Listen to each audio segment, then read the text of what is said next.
Ulikuwa umempatia mechi?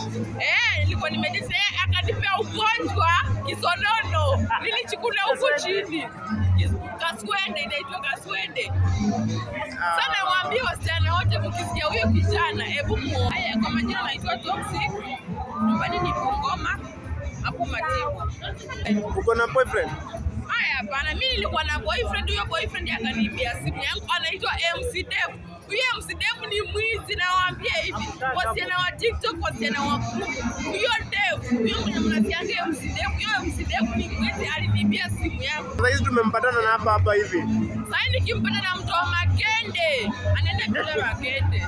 Na namwambia serious, mali yako asikie. Na kama ulikuwa unampenda? Simpendi. Mbona una regret juu ya simu? Simpendi. Haumpendi kabisa? Sana.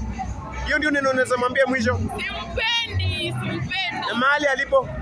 Mahali alipo namwambia akae akijua ndampata. Najua anakaa 44 but ndampata. Thank you so much mtazamaji wa Barona TV.